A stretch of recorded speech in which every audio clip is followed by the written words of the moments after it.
आप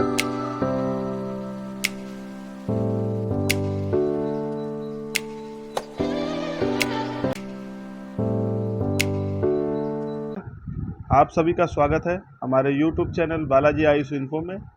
अगर आपने हमारे चैनल को सब्सक्राइब नहीं किया है और इसी तरह की जानकारी चाहते हैं तो हमारे चैनल को सब्सक्राइब ज़रूर कर लें। तो हम लोग बात करने वाले हैं जो यूपीएससी की जो सेंट्रल की आयुष डिपार्टमेंट में वैकेंसी निकली हुई है, परमानेंट पोस्ट के लिए निकली हुई है। तो उसका जो ऑनलाइन एप्लीकेशन है आप कैसे फिल करेंगे, तो इसके लिए हम लोग स्टेप बाय स्टेप इसको देखेंगे। तो पहला स्टेप जो है, आप देखिए कि इसमें आपको सिंपल से ब्राउज़र पे जाना है, UPSC online recruitment application type करना है। टाइप करने के बाद आपके ब्राउज़र पे online recruitment application vacancy notice UPSC online gov.in आएगा।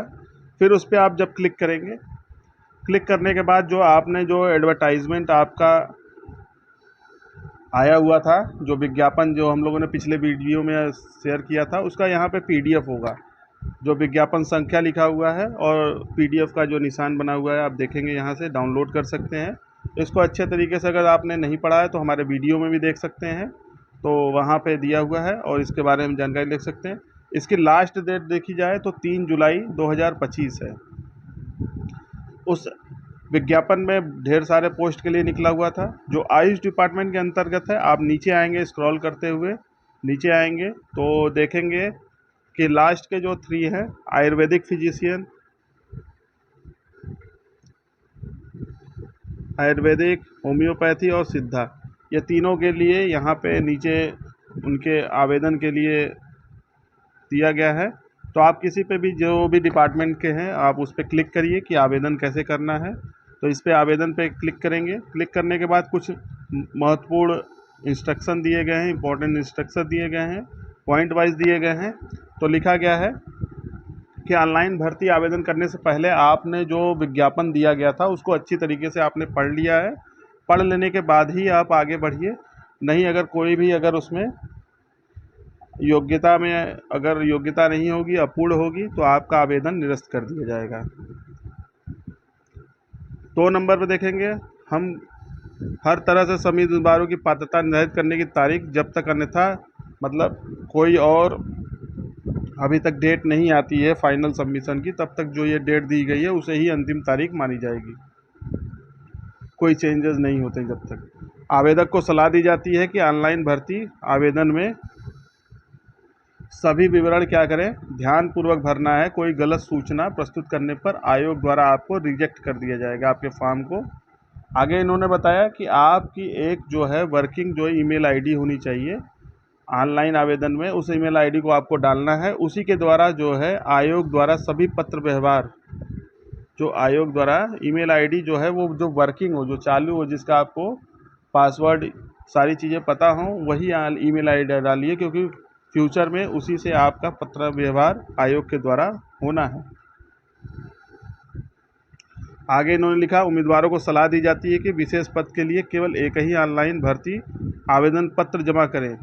तथापि यदि वह एक पद के लिए भी एक से अधिक ऑनलाइन भर्ती का जमा करता है तो सुनिश्चित करना चाहिए कि उच्चतर आवेदन वाला ऑनलाइन भर्ती आवेदन पत्र शुल्क जहां भी लागू हो सभी प्रकार से परिपूर्ण हो।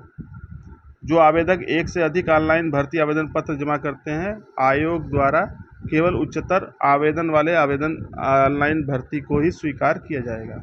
आगे इन्होंने बोला कि एक बार अगर भुगतान हो गया तो दोबारा वापस लौटाया नहीं जाएगा जो भी आवेदन शुल्क है। आगे इन्होंने लिखा 7 पॉइंट में देखेंगे कि उम्मीदवारों को अपने ऑनलाइन आवेदन पत्र का प्रिंट आउट आयोग को भेजने की आवश्यकता नहीं है। उसे क्या करना है, जब आपसे मांगा जाएगा आवेदन, तब तक अंतिम रूप से प्रस्तुत किया गया नहीं माना जाएगा जब तक आप जो ऑनलाइन कर रहे हैं उसमें फाइनल सबमिटेड एप्लीकेशन करके नहीं आएगा। और उसे आपको क्या करना है, प्रिंट आउट करके अपने पास रख लेना है भविष्य के लिए। ठीक है, सभी उम्मीदवार, ठीक है, चाहे सरकारी सेवा समिति या निजी रोजगार में हो, अपने आवेदन सीधे आयोग को प्रस्तुत करें। ठीक है। आगे इन्होंने लिखा कि जो भी आपकी जो आरक्षित श्रेणी है उसके अनुसार ही आप आवेदन करें। आगे इन्होंने लिखा निर्धारित अनिवार्य योग्यताएं न्यूनतम है और केवल इन योग्यताओं के कारण उम्मीदवार भर्ती परीक्षण या संस्कार के लिए बुलाए जाने के हकदार नहीं होते।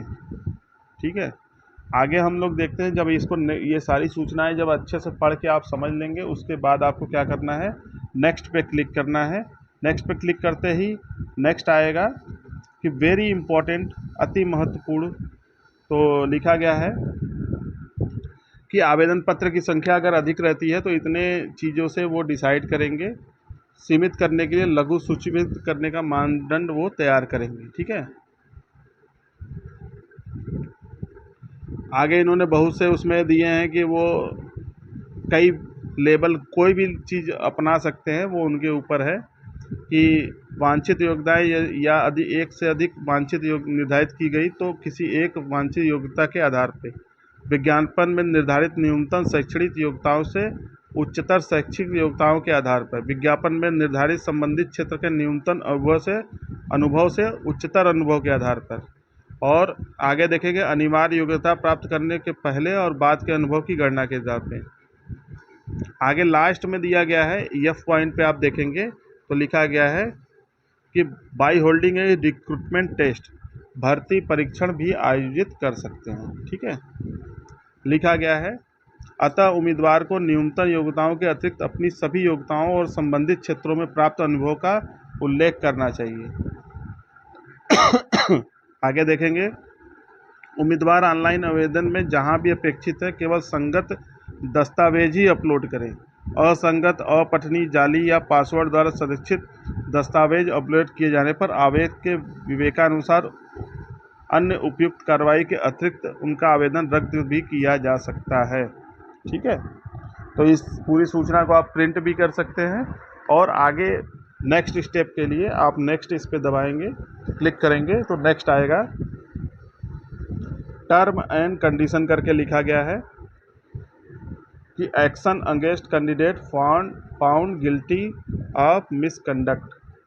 ठीक है, तो लिखा गया कि ये सारी जो सूचना है आपको एक मैं खुद से एक यहाँ पे भराया जा रहा है कि मैंने जो भी सूचना मैं अच्छी तरह से समझता हूँ या समझती हूँ, मुझे ऐसा कोई विवरण प्रस्तुत नहीं करना जो झूठा है या आवेदन पत्र भरने की किसी भी महत्वपूर्ण सूचना को छिपाता हूँ। मैं यह भी अच्छी तरह समझता या समझती हूँ कि मुझे किसी भी स्थिति में मेरे द्वारा प्रस्तुत जो भी दस्तावेज है, मतलब कहने का मतलब है जो भी आपको भरना है वो सही जानकारी भरनी है, सही दस्तावेज लगाने हैं, उसमें कोई भी आपको गलत नहीं भरना है। ठीक है, आगे देखेंगे तो लिखा गया है कि मैं घोषणा करती हूँ या करता हूँ कि आवेदन में दिया गया पूरा विवरण जहाँ तक मेरी जानकारी और विश्वास है कि पूर्ण और सत्य है। ठीक है, आगे देखिए मैं इस बारे में पूर्ण रूप से अवगत हूँ निम्नलिखित के दोषी या आयोग द्वारा घोषित उम्मीदवार। ठीक है, ये बहुत सी चीज़ें दी गई है कि आप किसी के जगह पर नाम बदल के देने पर या जाली दस्तावेज, तो मेरी जो है क्या किया जाए, ये सारे ही उसमें आएंगे कि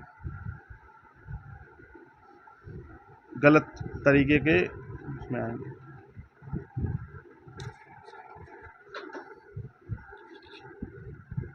तो ये सारी जानकारी है, आप इसको पढ़ लीजिएगा आराम से। उसके बाद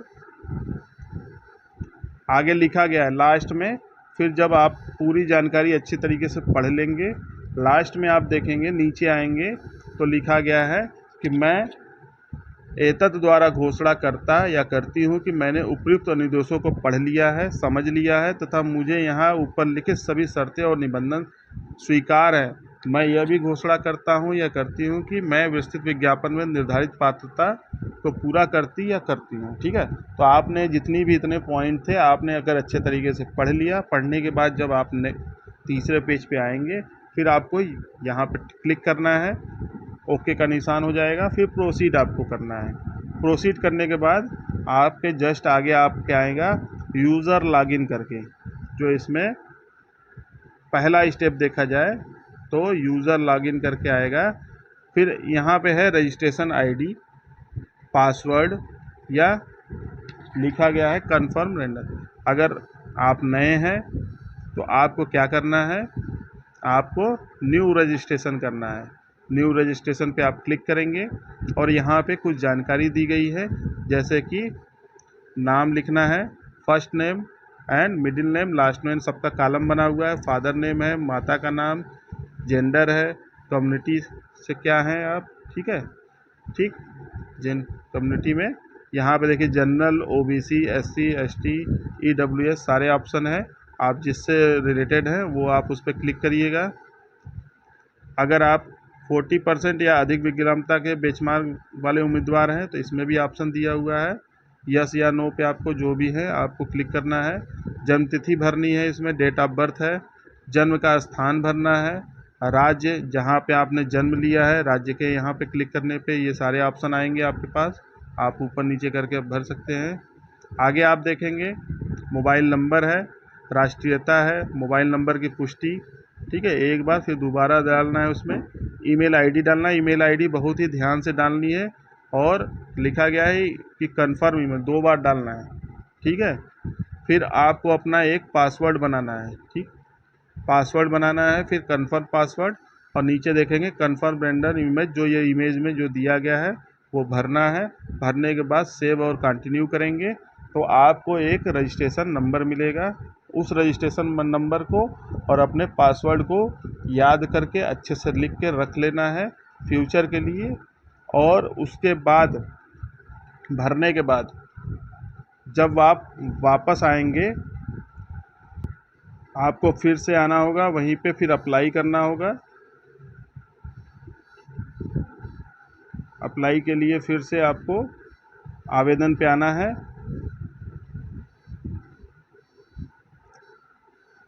अप्लाई नाउ। फिर आपने ये सारा पढ़ ही लिया है, नेक्स्ट।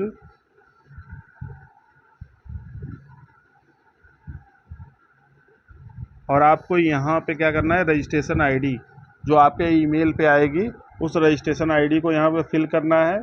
जो आपने पासवर्ड आपने अपना सेट किया है यहाँ पासवर्ड डालेंगे, फिर ये जो कैप्चा बना है इसको करेंगे, फिर लॉगिन करना है आपको। लॉगिन करने के बाद फिर आगे का जो है नेक्स्ट स्टेप आपका भरा जाएगा। तो ये रहा पहला स्टेप। इसके बाद फिर हम लोग सेकेंड स्टेप के बारे में डिस्कस करेंगे। आप पहले फर्स्ट स्टेप कंप्लीट